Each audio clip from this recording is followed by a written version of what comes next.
The Select Committee to investigate the January 6th attack on the United States Capitol will be in order. Without objection, the chair is authorized to declare the committee in recess at any point. Pursuant to House Deposition Authority Regulation 10, the chair announces the committee's approval to release the deposition material presented during today's hearing. Good afternoon. In our previous hearings, the Select Committee showed that then President Trump applied pressure at every level of government, from local election workers up to his own vice president, hoping public servants would give in to that pressure and help him steal an election he actually lost. Today, we'll tell the story of how the pressure campaign also targeted the federal agency charged with enforcement of our laws, the Department of Justice. We already covered part of Mr. Trump's effort. We heard from Attorney General Bill Barr tell the story and the committee about the baseless claims Mr. Trump wanted the Justice Department to investigate, and that Mr. Barr viewed those claims as nonsense. Today, we'll hear from Jeffrey Rosen, the person Mr. Trump appointed to run the Justice Department after Attorney General Barr resigned. We'll hear from other senior Justice Department officials also. Together, these public servants resisted Mr. Trump's effort to misuse the Justice Department as part of his plan to hold on to power. And we will show that Trump's demands that the department investigate baseless claims of election fraud continued into January 2021. But Donald Trump didn't just want the Justice Department to investigate. He wanted the Justice Department to help legitimize his lies, to basically call the election corrupt, to appoint a special counsel to investigate alleged election fraud, to send a letter to 6 state legislatures urging them to consider altering the election results. And when these and other efforts failed, Donald Trump sought to replace Mr. Rosen, the acting Attorney General, with a lawyer who he believed would inappropriately put the full weight of the Justice Department behind the effort to overturn the election. Let's think about what that means.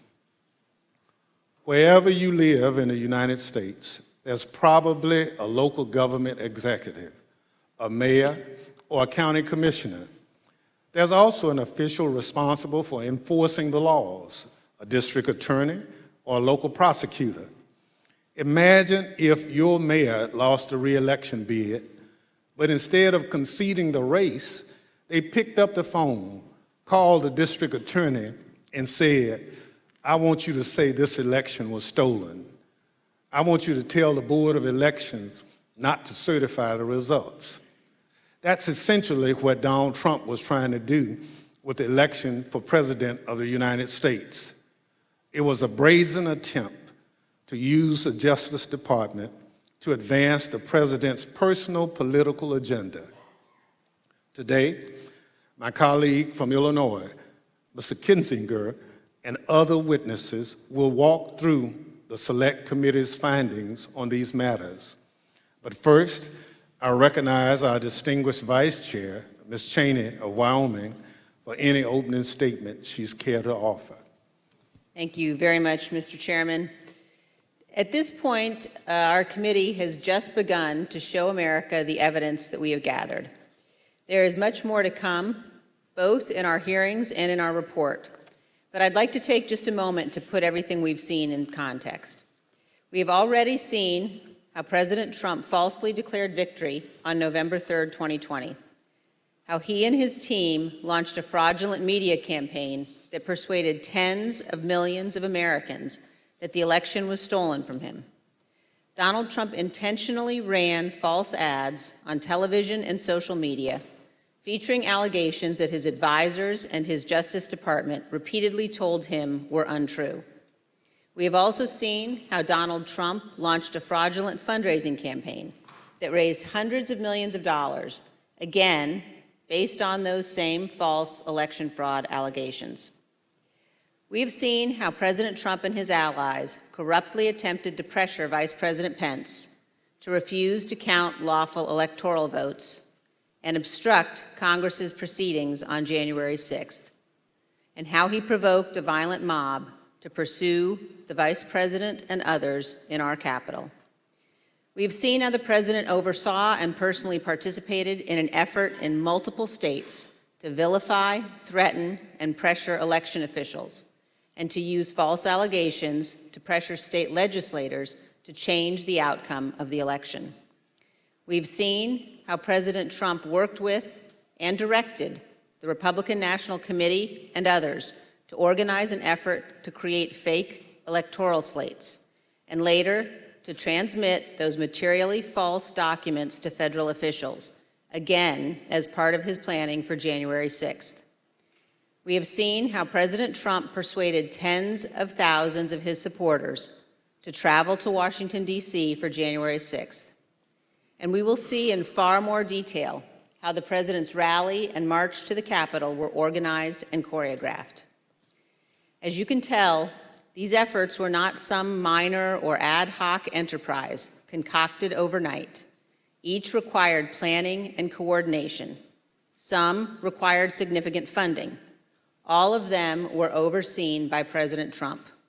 And much more information will be presented soon regarding the President's statements and actions on January 6th. Today, as Chairman Thompson indicated, we turn to yet another element of the President's effort to overturn the 2020 election, this one involving the Department of Justice. A key focus of our hearing today will be a draft letter that our witnesses here today refused to sign. This letter was written by Mr. Jeff Clark with another Department of Justice lawyer, Ken Klukowski, and the letter was to be sent to the leadership of the Georgia State Legislature. Other versions of the letter were intended for other states. Neither Mr. Clark nor Mr. Klukowski had any evidence of widespread election fraud, but they were quite aware of what Mr. Trump wanted the department to do. Jeff Clark met privately with President Trump and others in the White House and agreed to assist the President without telling the senior leadership of the department who oversaw him. As you will see, this letter claims that the U.S. Department of Justice's investigations have, quote, identified significant concerns that may have impacted the outcome of the election in multiple states, including the state of Georgia. In fact, Donald Trump knew this was a lie. The Department of Justice had already informed the President of the United States repeatedly that its investigations had found no fraud sufficient to overturn the results of the 2020 election. The letter also said this, quote, in light of these developments, the department recommends that the Georgia General Assembly should convene in special session, end quote, and consider approving a new slate of electors.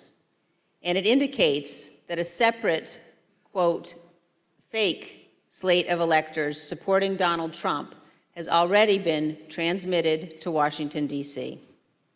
For those of you who have been watching these hearings, the language of this draft Justice Department letter will sound very familiar. The text is similar to what we have seen from John Eastman and Rudy Giuliani, both of whom were coordinating with President Trump to overturn the 2020 election. When one of our witnesses today, Mr. Donahue, first saw this draft letter, he wrote this, quote, this would be a grave step for the department to take, and it could have tremendous constitutional, political, and social ramifications for the country, end quote. This committee agrees. Had this letter been released on official Department of Justice letterhead, it would have falsely informed all Americans, including those who might be inclined to come to Washington on January 6th, that President Trump's election fraud allegations were likely very real. Here is another observation about this letter. Look at the signature line. It was written by Jeff Clark and Mr. Klukowski, not just for Clark's signature, but also for our witnesses today, Jeff Rosen and Richard Donahue. When it became clear that neither Mr. Rosen nor Mr. Donahue would sign this letter, President Trump's plan necessarily changed. As you will hear today, Donald Trump offered Mr. Clark the job of acting Attorney General, replacing Mr. Rosen, with the understanding that Clark would send this letter to Georgia and other states and take other actions the President requested. One other point. Millions of Americans have seen the testimony of Attorney General Barr before this committee. At one point in his deposition, the former Attorney General was asked why he authorized the Department of Justice to investigate fraud in the 2020 election at all. Why not just follow the regular course of action and let the investigations occur much later in time, after January 6th? Here's what he said. Felt the responsible thing to do was to be in a position to have a view as to whether or not there was fraud. And frankly, I think the fact that I put myself in the position that I could say that we had looked at this and didn't think there was fraud was really important to moving things forward. And I sort of shudder to think what the situation would have been if the position of the department was, we're not even looking at this until after Biden's in office. I'm not sure we would have had a transition at all. I want to thank each of our witnesses before us today for your role in addressing and rebutting the false allegations of fraud at the root of January 6th. And thank you for standing up for the Constitution and for the rule of law. Of course, not all public officials behaved in the honorable way our witnesses did. At the close of today's hearing, we will see video testimony by 3 members of Donald Trump's White House staff. They will identify certain of the members of Congress who contacted the White House after January 6th to seek presidential pardons for their conduct. Thank you, Mr. Chairman. I yield back. Without objection, the chair recognizes the gentleman from Illinois, Mr. Kinzinger, for an opening statement. Thank you. Thank you, Mr. Chairman, and thank you to our witnesses for being here. I'd like to start with a personal story. So in May of 2009, I returned from service in Iraq, and I announced my intention to run for Congress. A big reason I decided to run for Congress was my motivation to ensure freedom and democracy were defended overseas.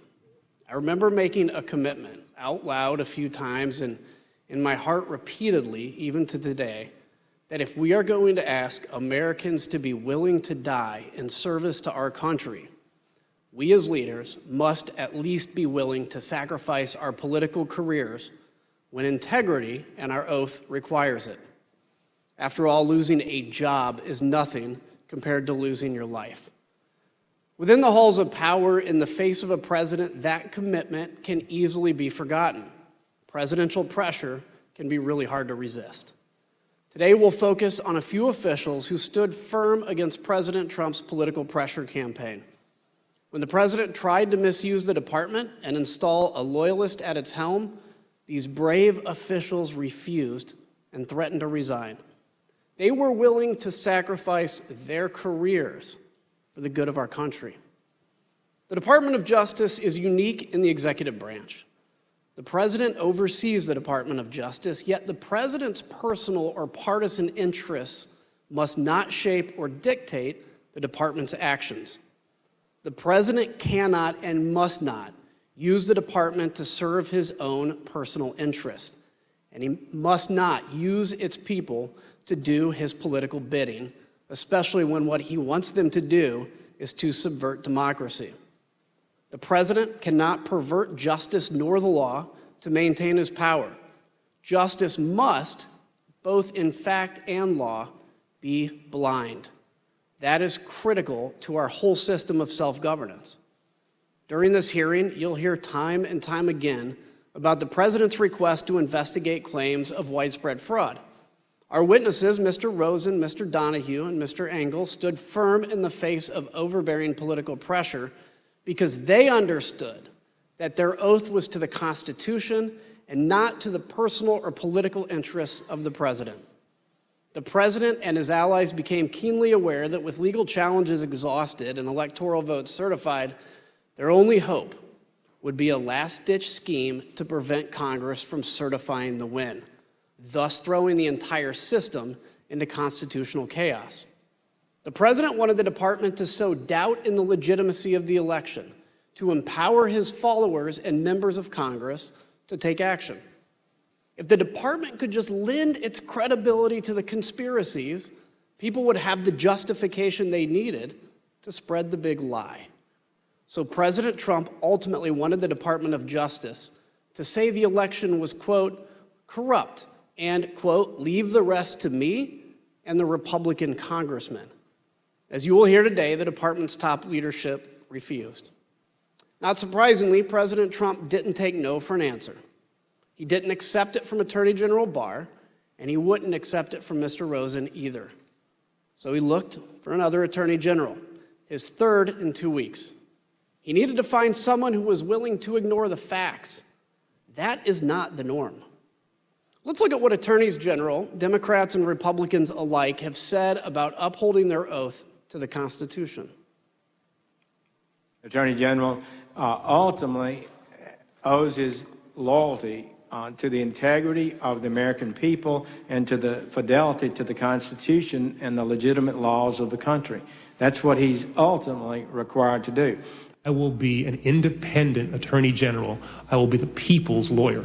If, however, there were an issue that I thought were that significant that would compromise my ability to serve as attorney general in the way that I have described, that as the people's lawyer, I would not hesitate to resign. As you and I discussed, if the president proposed to undertake a course of conduct that was in violation of the Constitution, that would present me with a difficult but not a complex problem. I would have two choices. I could either try to talk him out of it or leave. Those are the choices. The Attorney General's position as a cabinet member is perhaps unique from all of the cabinet members. Yes, a member of the president's cabinet, but the Attorney General has a unique responsibility to provide independent and objective advice to the president or any agency when it is sought, and sometimes perhaps even when it is not sought. Everyone in that video, from Eric Holder to Jeff Sessions, spoke as one about the independence of the department. It's a point of pride at Justice to apply the law without the president's political self-interest tainting its actions or dictating how it uses its authorities. But President Trump did find one candidate at Justice who seemed willing to do anything to help him stay in power. Let's hear what President Trump's own lawyer, Eric Hirschman, had to say about Jeff Clark's plan to overturn the election. I'd like to advise viewers this video contains some strong language. And when he finished discussing what he planned on doing, I said, good fucking, effing a-hole. Congratulations, you just admitted a first step or act you take as Attorney General would be committing a felony and violating Rule 6C.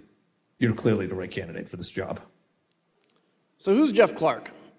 An environmental lawyer with no experience relevant to leading the entire Department of Justice. What was his only qualification? That he would do whatever the president wanted him to do, including overthrowing a free and a fair democratic election. President Trump's campaign to bend the Justice Department to his political will culminated in a showdown on January 3rd. Today, we will take you inside that early evening Oval Office meeting where top Justice Department officials met with the president. At stake, the leadership and integrity of the Department of Justice. The meeting took about another 2.5 hours from the time I entered. It was entirely focused on whether there should be a DOJ leadership change. I was sitting directly in front of the president. Jeff Rosen was to my right, Jeff Clark was to my left.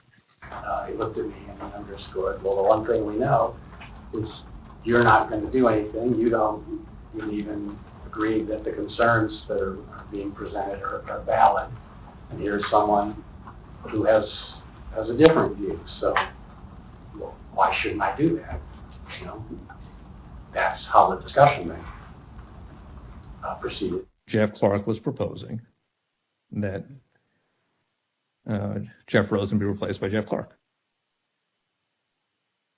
And I thought the proposal was asinine. What were Clark's purported bases for why it was in the president's interest for him to step in? What would he do? How would things change, according to Mr. Clark in the meeting?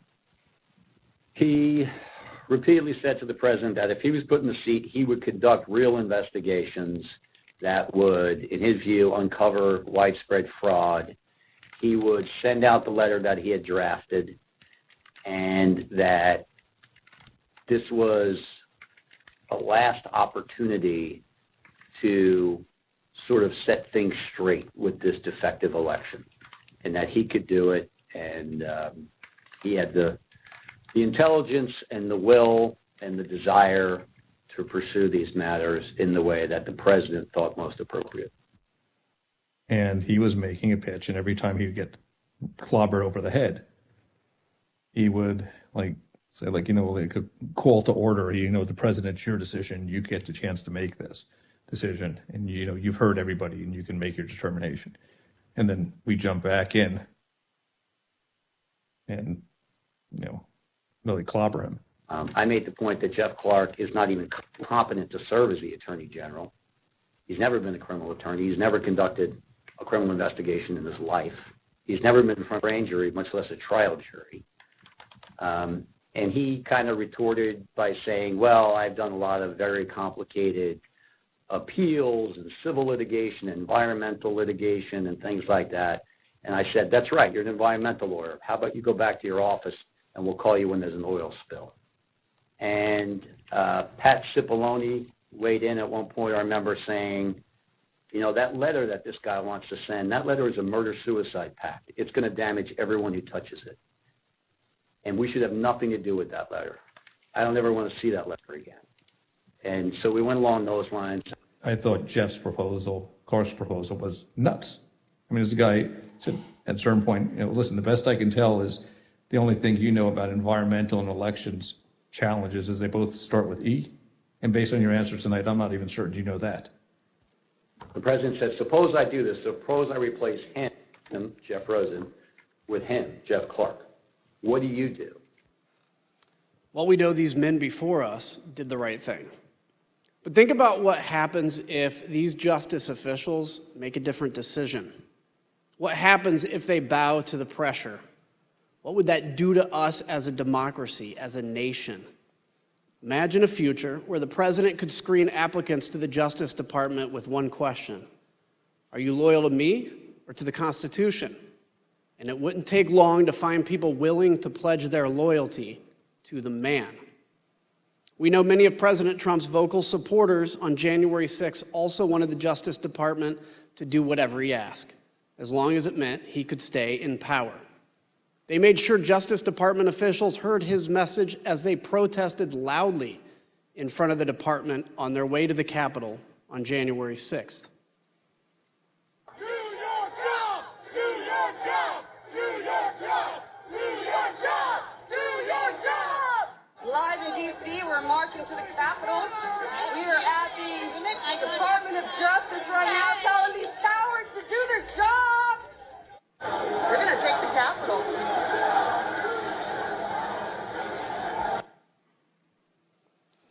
I want to take a moment now to speak directly to my fellow Republicans.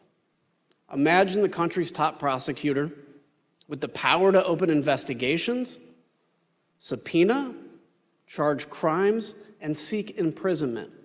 Imagine that official pursuing the agenda of the other party instead of that of the American people as a whole. And if you're a Democrat, imagine it the other way around. Today, President Trump's total disregard for the Constitution and his oath will be fully exposed. Now let's get this hearing underway so we can do our part to protect the freedoms that we often take for granted, so that we can see how close we came to losing it all. I now yield back to the chairman. We're joined today by three distinguished witnesses who each served in the Trump administration in the months preceding January 6th. Mr. Jeffrey Rosen served at the Department of Justice from May 2019 until January 2021. With President Trump's nomination and the confirmation of the United States Senate, he became the United States Deputy Attorney General. In December 2020, he took the mantle of Acting Attorney General. Mr. Richard Donahue has served in the Department of Justice for over 14 years. Mr. Donahue was a United States Attorney for the Eastern District of New York, then became Mr. Rosen's Principal Associate Deputy Attorney General, and finally, Acting Deputy Attorney General. Mr. Donahue also served more than 20 years in the United States military, including the 82nd Airborne and the Judge Advocates General Corps. We are also joined by Mr. Stephen Engel, the former Assistant Attorney General for the Office of Legal Counsel. He was nominated by the former president and confirmed by the Senate during the Trump administration. He served from November 2017 to January 2021 and has now returned to private practice. I will now swear in our witnesses. The witnesses will please stand and raise their right hands. Do you swear unaffirmed under penalty of perjury that the testimony you're about to give is the truth, the whole truth, and nothing but the truth, so help you God? Thank you. You may be seated. Let the record reflect the witnesses all answered in the affirmative. I now recognize myself for questions. First of all, gentlemen, thank you for being here today. All of you served at former President Trump's pleasure at the Department of Justice in top leadership positions with tremendous responsibilities. Former Attorney General Bill Barr told the Select Committee that before he left the department in December 2020, he told President Trump on at least 3 occasions there was no evidence of widespread election fraud that would have changed the results of the presidential election, and refuted numerous specific claims of election fraud the president was making. Mr. Rosen, after Mr. Barr announced his resignation, did Donald Trump continue to demand that the Department of Justice investigate his claims of election fraud? Yes, he asserted that he thought the Justice Department had not done enough. Thank you. From the time you took over from Attorney General Barr until January 3rd, how often did President Trump contact you or the department to push allegations of election fraud? So between December 23rd and January 3rd, the president either called me or met with me virtually every day, with 1 or 2 exceptions like Christmas Day. And before that, because I had been announced that I would become the acting attorney general before the date I actually did, the president had asked that Rich Donahue and I go over and meet with him, I believe, on December 15th as well. So after you had some of these meetings and conversations with the president, what things did the president raise with you? So the common element of all of this was the president expressing his dissatisfaction that the Justice Department, in his view, had not done enough to investigate election fraud. But at different junctures, other topics came up at different intervals. So at one point, he had raised the question of having a special counsel for election fraud. At a number of points, he raised requests that I meet with his campaign counsel, Mr. Giuliani. At one point, he raised whether the Justice Department would file a lawsuit in the Supreme Court. At a couple of junctures, there were questions about making public statements or about holding a press conference.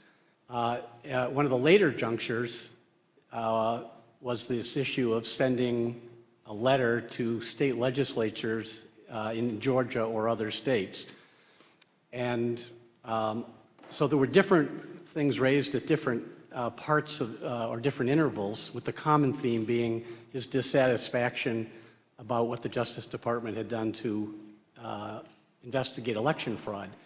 I will say that the Justice Department declined all of those requests that I was just referencing because we did not think that they were appropriate based on the facts and the law as we understood them. Thank you. So, Mr. Donahue, on December 15th, the day after Attorney General Barr announced his resignation, the President summoned you and Mr. Rosen to the White House. At this meeting with the President, what did he want to discuss? There were a number of topics of discussion that day, Mr. Chairman. Much of the conversation focused on a report that had been recently released relating to Antrim County in Michigan. I believe on December 13th, an organization called the Allied Security Group issued a report that alleged that the Dominion voting machines in that county had a 68% error rate. The report was widely covered in the media. We were aware of it. We obtained a copy of it on the 14th of December, the day prior. We circulated to the U.S. attorneys in Michigan for their awareness. And we had a number of discussions internally, but the conversation with the President on that day, the 15th, was largely focused on that. And he was essentially saying, have you seen this report? He was adamant that the report must be accurate, that it proved that the election was defective, that he in fact won the election, and the department should be using that report to basically tell the American people that the results were not trustworthy. And he went on to other theories as well, but the bulk of that conversation on December 15th focused on Antrim County, Michigan, and the ASOG report. Thank you. Mr. Engel, we know that Attorney General Barr announced on December 1st, 2020, that the Department of Justice had found no evidence of widespread fraud that could have changed the outcome of the election. So from December 1st, 2020 until today, as you sit here, have you ever doubted that top line conclusion? No, I've never had any reason to doubt Attorney General Barr's conclusion. Thank you. Pursuant to Section 5C8 of House Resolution 503, the chair now recognizes the gentleman from Illinois, Mr. Kinzinger, for questions. Thank you, Mr. Chairman. In the weeks leading to January 6th, the Department of Justice was fielding almost daily requests from the President to investigate claims of election fraud. Each claim was refuted time and time again, an effort Attorney General Barr described as whack-a-mole. When each of the President's efforts failed, he resorted to installing a new Attorney General to say the election was illegal and corrupt, simply so he could stay in power. President Trump started leaning on the Justice Department the first chance he got.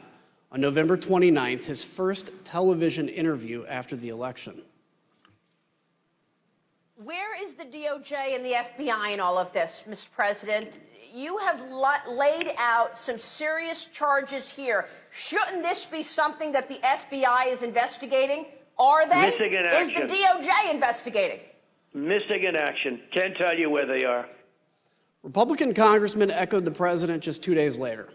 They wrote a letter to Attorney General Barr laying into the Justice Department for a, quote, shocking lack of action in investigating the claims of election fraud. That same day, Attorney General Barr stated publicly that President Trump's claims had no merit. Ignoring the top law enforcement officer in the country, Republican congressmen amplified the stolen election message to the American public. Let's listen. And so there's widespread evidence of fraud because people haven't done their jobs.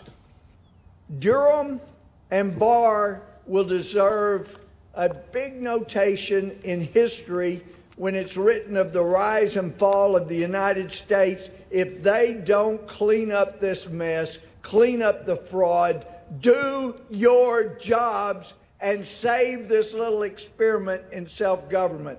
Again, I join my colleagues in calling on Attorney General Barr to immediately let us know what he's doing. We're already working on challenging the certified electors. And now what about the courts? How pathetic are the courts? January 6th, I'm joining with the fighters in the Congress, and we are going to object to electors from states that didn't run clean elections. Democracy is left undefended if we accept the result of a stolen election without fighting with every bit of vigor we can muster. The ultimate date of significance is January 6th. This is how the process works. The ultimate arbiter here, the ultimate check and balance is the United States Congress. And when something is done in an unconstitutional fashion, which happened in several of these states, we have a duty to step forward and have this debate and have this vote on the 6th of January.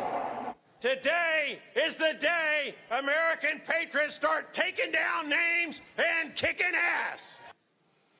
Mr. Donahue, on December 27th, you had a 90-minute conversation with the president where he raised false claim after false claim with you and Mr. Rosen. How did you respond to what you called a, quote, stream of allegations? The December 27th conversation was, in my mind, an escalation of the earlier conversations. As the former acting AG indicated, there were a lot of communications that preceded that. As we got later in the month of December, the president's entreaties became more urgent. He became more adamant that we weren't doing our job. We need to step up and do our job.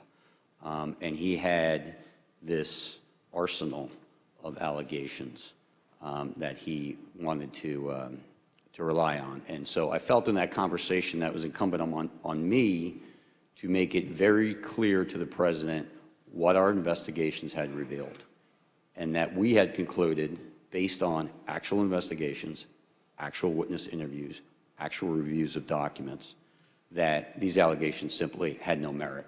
And I wanted to try to cut through the noise, because it was clear to us that there were a lot of people whispering in his ear, feeding him these conspiracy theories and allegations.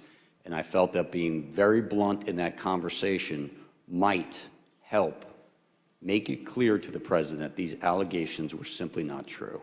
And so as he went through them in what for me was a 90-minute conversation or so, and what for the former acting AG was a 2-hour conversation, as the president went through them, I went piece by piece to say, no, that's false. That is not true.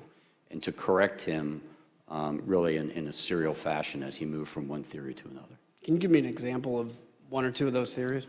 So one that was very clear at that point was the Antrim County, the ASOG report that I mentioned earlier. The Allied Security Operations Group released this report that's at 68% error rate. There was, in fact, in Antrim County, a hand recount. Had nothing to do with the department. The department did not request that. That was pursuant to litigation brought by other parties. But there was a hand recount. So they were able to compare the hand recount to what the machines had reported. And for the ballots that were actually counted by the machine, more than 15,000, there was one error, one ballot. And I did a quick calculation and came up with 0.0063% error rate, which is well within tolerance. And so I made it very clear to the president, because he was so fixated on the ASOG report in the December 15th conversation, that in fact, our investigation revealed that the error rate was 0.0063%. So that, Mr. President's example of what people are telling you that is not true, and that you cannot and should not be relying on. So that was one very explicit one, and I think you see that reflected in my notes. We went through a series of others.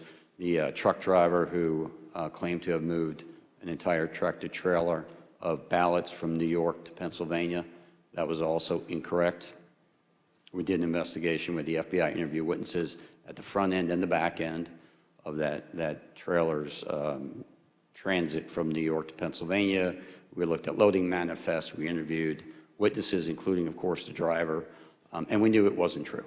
Whether the driver believed it or not was never clear to me, but it was just not true. So that was another one that I tried to educate the president on. There were a series of others, mostly in swing states. Of course, he wanted to talk a great deal about Georgia, the State Farm Arena video, which he believed, for various reasons, was, as he said it, fraud staring you right in the face. Were any of the allegations he brought up found credible? Did you find any of them credible? No. So during this conversation, did you take handwritten notes directly quoting the president? I did, and to make it clear, Attorney General Rosen called me on my government cell phone, said he'd been on the phone with the president for some time. The president had a lot of these allegations. I was better versed in what the department had done just because I had closer contact with the investigations, and The AG asked me to get on the call. Of course, I agreed. And I began taking notes only because at the outset the president made an allegation I had not heard. I'd heard many of these things. I knew many of them were investigated. But when the president, at least when I came to the conversation, when he began speaking, he brought up an allegation I was completely unaware of. And of course that concerned us. So I simply reached out and grabbed a notepad off my wife's nightstand and a pen, and I started jotting it down. That had to do with an allegation that more than 200,000 votes were certified in the state of Pennsylvania that were not actually cast. Sometimes the president would say it was 205, sometimes he would say it was 250, but I'd not heard this before, and I want to get the allegation down clearly so that we can look into it if appropriate, and that's why I started taking those notes, and then as the conversation continued, I just continued to take the notes. Let's take a look at the notes, if we could right now. As we can see on the screen, you actually quote President Trump asking, "Where's DOJ?" just like we heard him say in his first television interview. How did you respond to that? So both the acting AG and I tried to explain to the president on this occasion and on several other occasions that the Justice Department has a very important, very specific, but very limited role in these elections. States run their elections. We are not quality control for the states. We are obviously interested in and have a mission that relates to criminal conduct in relation to federal elections. We also have related civil rights responsibilities, so we do have an important role. But the bottom line was, if a state ran their election in such a way that it was defective, that is to the state or Congress to correct. It is not for the Justice Department to step in. And I certainly understood the president as a layman, not understanding why the Justice Department didn't have at least a civil role to step in and bring suit on behalf of the American people. We tried to explain that to him. The American people do not constitute the client for the United States Justice Department. The one and only client of the United States Justice Department is the United States government. And the United States government does not have standing, as we were repeatedly told by our internal teams, OLC led by Steve Engel, as well as the Office of the Solicitor General, researched it and gave us thorough, clear opinions that we simply did not have standing. And we tried to explain that to the president on numerous occasions. Let's take a look at another one of your notes. You also noted that Mr. Rosen said to Mr. Trump, quote, "DOJ can't and won't snap its fingers and change the outcome of the election." How did the president respond to that, sir? He responded very quickly and said, essentially, that's not what I'm asking you to do. What I'm just asking you to do is just say it was corrupt and leave the rest to me and the Republican congressman. So let's now put up the notes where you quote the president. As you're speaking to that, he said, the president said, "Just say the election was corrupt and leave the rest to me and the Republican congressman." So, Mr. Donahue, that's a direct quote from President Trump, correct? That's an exact quote from the president, yes. The next note shows that even that the president kept pressing. Even though he had been told that there was no evidence of fraud, did the president keep saying that the department was, quote, "obligated to tell people that this was an illegal, corrupt election"? That's also an exact quote from the president, yes. Let me just be clear. Did the department find any evidence to conclude that there was anything illegal or corrupt about the 2020 election? There were isolated instances of fraud. None of them came close to calling into question the outcome of the election in any individual state. And how would you describe the president's demeanor during that call? He was more agitated than he was on December 15th. The president, throughout all of these meetings and telephone conversations, was adamant that he had won and that we were not doing our job. But it did escalate over time until ultimately the meeting on January 3rd, which was sort of the most extreme of the meetings and conversations. So I want to make sure we don't gloss this over. Just say it was corrupt and leave the rest to us. The president wanted the top Justice Department officials to declare that the election was corrupt, even though, as he knew, there was absolutely no evidence to support that statement. The president didn't care about actually investigating the facts. He just wanted the Department of Justice to put its stamp of approval on the lies. Who was going to help him? Well, Jeff Clark. Mr. Rosen, on Christmas Eve, your first official day as the acting Attorney General, President Trump called you. What did he want to talk about? The same things he was talking about publicly. He wanted to talk about that he thought the election had been stolen or was corrupt, and that there was widespread fraud. And I had told him that our reviews had not shown that to be the case. So we had an extended discussion, probably 15, maybe 20 minutes, something like that, with him urging that the Department of Justice should be doing more with regard to election fraud. Did he mention Jeff Clark's name? Yes. It was just in passing. He made what I regarded as a peculiar reference. I don't remember the exact quote, but it was something about, did I know Jeff Clark, or did I know who he was, or something like that. And I told him I did, and then the conversation just moved on. But when I hung up, I was quizzical as to how does the president even know Mr. Clark? I was not aware that they had ever met or that the president had been involved with any of the issues in the civil division. So it was a bit of a surprise when he brought his name up? Yes. So Mr. Clark was the acting head of the Civil Division and head of Environmental and Natural Resources Division at the Department of Justice.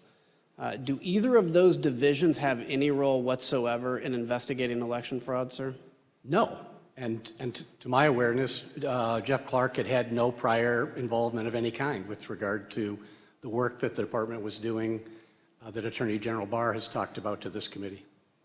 So let's take a minute and explain why the president mentioned Jeff Clark's name to Mr. Rosen here on Christmas Eve. On December 21st, some Republican members of Congress met with President Trump in the White House to talk about overturning the 2020 election. Let's hear Representative Marjorie Taylor Greene talk about how this meeting got set up. I was the only new member at the meeting. I called President Trump on Saturday and said, we've got to have a meeting. There's many of us that feel like this election has been stolen. So on the screen, you'll see that President Trump's Chief of Staff, Mark Meadows, tweeted about that meeting right after it happened. He said, quote, several members of Congress just finished a meeting in the Oval Office with President Donald Trump, preparing to fight back against mounting evidence of voter fraud. Stay tuned. On the same day he met with these Republican members of Congress, President Trump called into a conservative political convention, and he used the opportunity to pressure the Department of Justice to investigate his bogus claims. The problem is we need a party that's going to fight, and we have some great congressmen and women that are doing it, and we have some great fighters, but we won this in a landslide. They know it, and we need backing from like the Justice Department, and other people have to finally step up. The Select Committee obtained records from the National Archives that show that Scott Perry was one of the congressmen who joined that meeting. We learned from White House records that you'll now see on the screen that the very next day, Representative Perry returned to the White House. This time he brought a Justice Department official named Jeffrey Clark. Representative Perry provided the following statement to his local TV affiliate. He said, quote, throughout the past 4 years, I've worked with Assistant Attorney General Clark on various legislative matters. When President Trump asked if I would make an introduction, I obliged. But why Jeff Clark? Let's hear Mr. Giuliani explain the kind of person that he and the president wanted at the top of justice. Remember ever recommending to Mr. Clark, meaning Jeffrey Clark at DOJ, be given election-related responsibilities?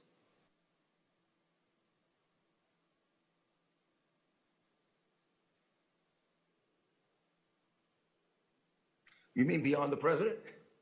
Correct.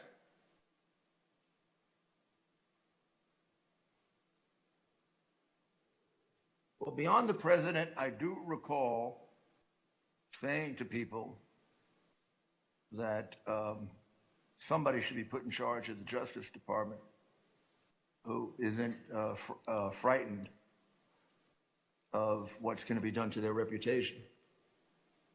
Because the Justice Department was filled with people like that.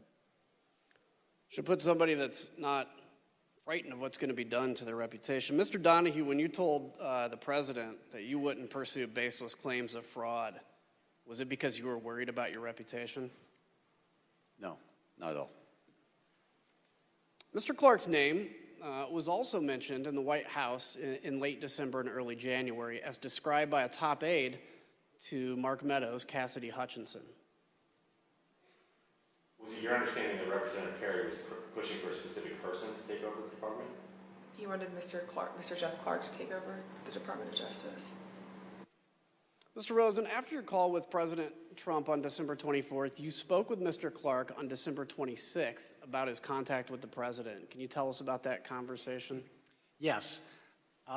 Because I had been quizzical about why his name had come up, I called him and I tried to explore if he would share if there was something I ought to know. And after some back and forth, he acknowledged that shortly before Christmas, he had gone to a meeting in the Oval Office with the president. That, of course, surprised me. And I asked him, how did that happen? And he was defensive. He said it had been unplanned, that he had been talking to someone he referred to as General Perry, but I believe is Congressman Perry, and that unbeknownst to him, he was asked to go to a meeting and he didn't know it, but it turned out it was at the Oval. He found himself at the Oval Office, and he was apologetic for that. And I said, well, you didn't tell me about it. It wasn't authorized, and you didn't even tell me after the fact. You know, this is not appropriate. But he was contrite and said it had been inadvertent and it would not happen again, and that if anyone asked him to go to such a meeting, he would notify Rich Donahue and me. Is there a policy that governs who can have contact directly with the White House? Yes. So across many administrations for a long period of time, there's a policy that, particularly with regard to criminal investigations, restricts at both the White House end and the Justice Department end those more sensitive issues to the highest ranks. So for criminal matters, the policy for a long time has been that only the Attorney General and the Deputy Attorney General from the DOJ side can have conversations about criminal matters with the White House, or the Attorney General and the Deputy Attorney General can authorize someone for a specific item with their permission, but the idea is to make sure that the top rung of the Justice Department knows about it and is in the thing to control it and make sure only appropriate things are done. Mr. Ringo, from your perspective, why is it important to have a policy like Mr. Rosen just discussed? Well, it's critical that the Department of Justice conducts its criminal investigations free from either the reality or any appearance of political interference. And so people can get in trouble if people at the White House are speaking with people at the department, and that's why the purpose of these policies is to keep these communications as infrequent and at the highest levels as possible, just to make sure that people who are less careful about it, who don't really understand these implications, such as Mr. Clark, don't run afoul of those contact policies. Thank you. So the Select Committee conducted an informal interview with the White House counsel, Pat Cipollone, and his deputy, Pat Philbin, about their contact with Mr. Clark, though neither has yet agreed to sit for transcribed and videotaped interviews. But Pat Cipollone told the Select Committee that he intervened when he heard Mr. Clark was meeting with the president about legal matters without his knowledge, which was strictly against White House policy. Mr. Cipollone and Mr. Philbin, like Mr. Rosen, told Mr. Clark to stand down, and he didn't. On the same day, Acting Attorney General Rosen told Mr. Clark to stop talking to the White House. Representative Perry was urging Chief of Staff Mark Meadows to elevate Clark within the Department of Justice. You can now see on the screen behind me a series of texts between Representative Perry and Mr. Meadows. They show that Representative Perry requested that Mr. Clark be elevated within the department. Representative Perry tells Mr. Meadows on December 26th that, quote, "Mark, just checking in as time continues to count down. 11 days to January 6th and 25 days to inauguration. We've got to get going. Representative Perry followed up and says, quote, Mark, you should call Jeff. I just got off the phone with him, and he explained to me why the principal deputy won't work, especially with the FBI. They will view it as not having the authority to enforce what needs to be done. Mr. Meadows responds with, I got it. I think I understand. Let me work on the deputy position. Representative Perry then texts, Roger, just sent you something on Signal. Just sent you an updated file. Did you call Jeff Clark? Mr. Donahue, Representative Perry called you the next day on December 27th. Who told him to call you? My understanding is the president did at the outset of the call. Congressman Perry told me that he was calling at the behest of the president. What did he want to talk about? He wanted to talk about Pennsylvania in particular. He gave me some background about, why he in particular doesn't trust the FBI and why the American people don't necessarily trust the FBI. And then he went into some allegations specific to Pennsylvania, which included, amongst others, this allegation that the Secretary of State had certified more votes than were actually cast.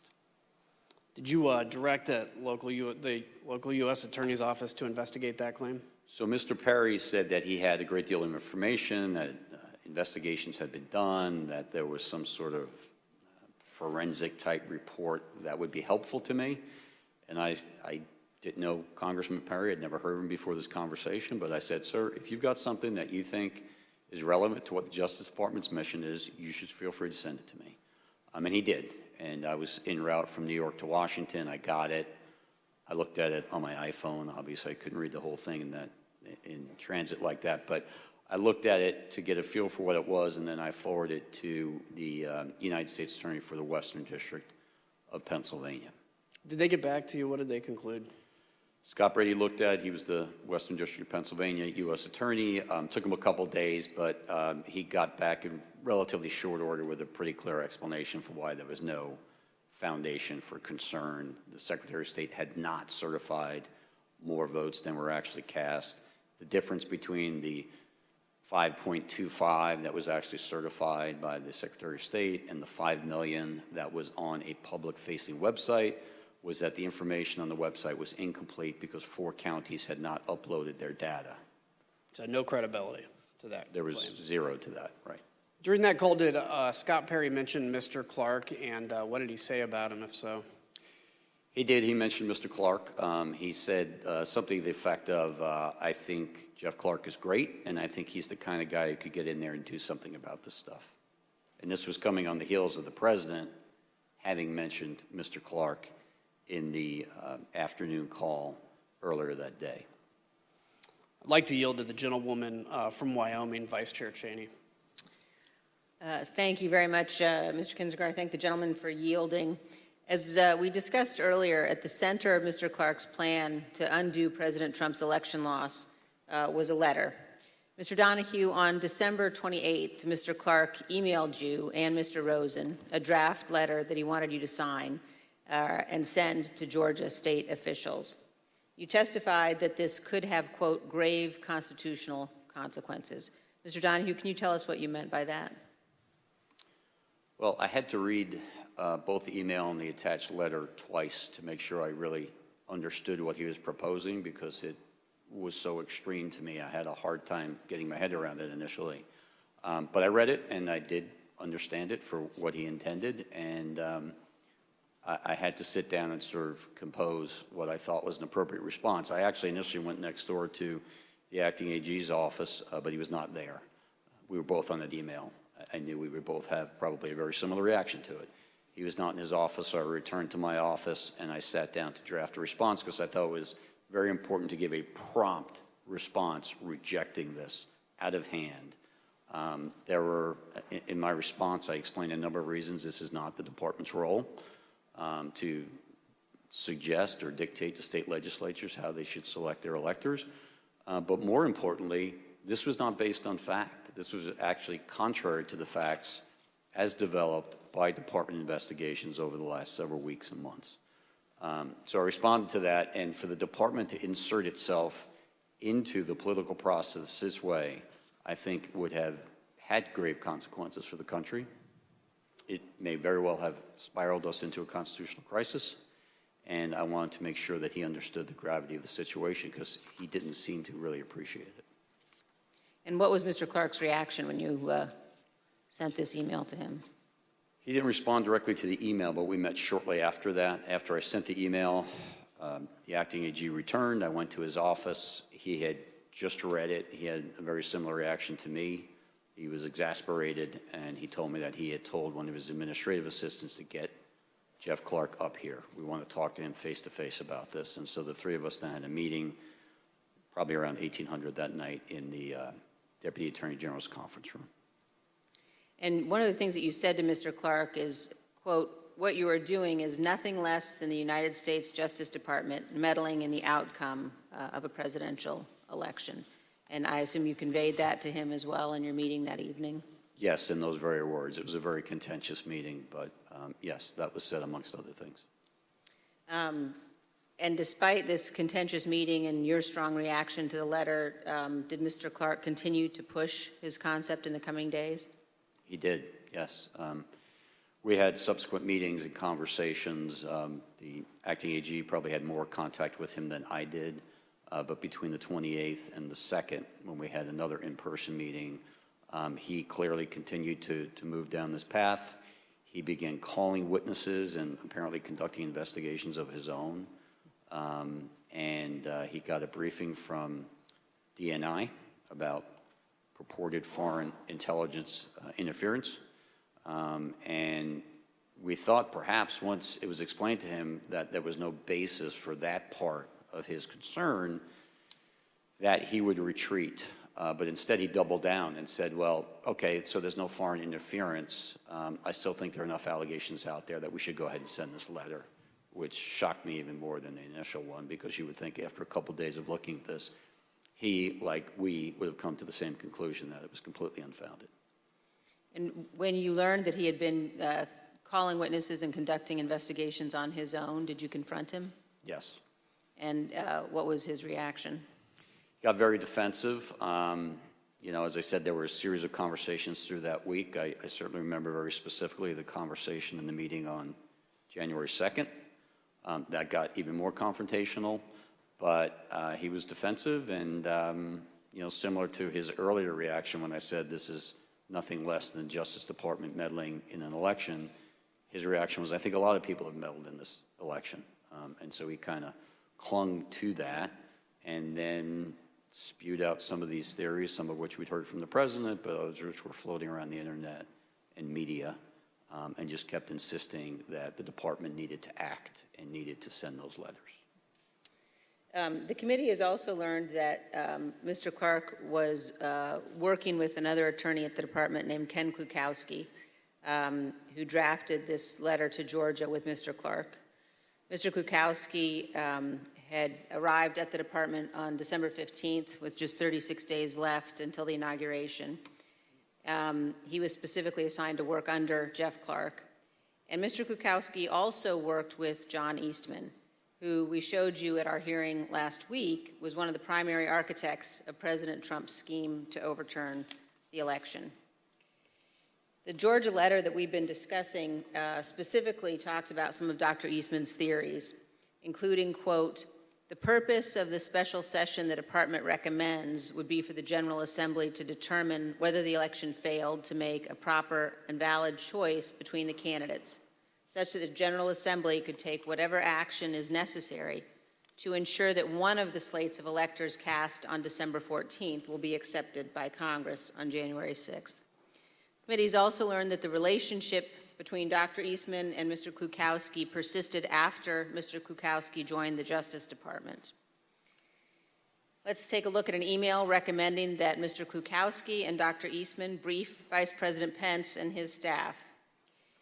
Other recipients of this email included the Chief of Staff to Congressman Louis Gohmert. And the email says, as stated last week, I believe the Vice President and his staff would benefit greatly from a briefing by John and Ken. As I also mentioned, we want to make sure we don't overexpose Ken given his new position.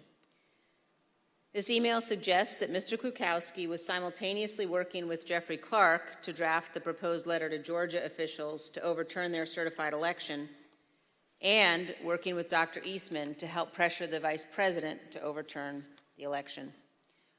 I want to thank all of our witnesses for being here today and for answering our questions about this letter and other issues. We asked Mr. Clark some of the same questions that we've asked you, and here's how he answered. Did you discuss this draft letter to Georgia officials with the President of the United States? Fifth, and executive privilege, again, just restated for the abundance of caution. Okay, if you look again at the draft letter, in the first paragraph, second sentence says, the department will update you as we are able on investigatory progress, but at this time we have identified significant concerns that may have impacted the outcome of the election in multiple states, including the state of Georgia. Isn't that, in fact, contrary to what Attorney General Barr had said on December 1st, 2020? Fifth. Mr. Chairman, I yield back. Mr. Chairman, I reserve.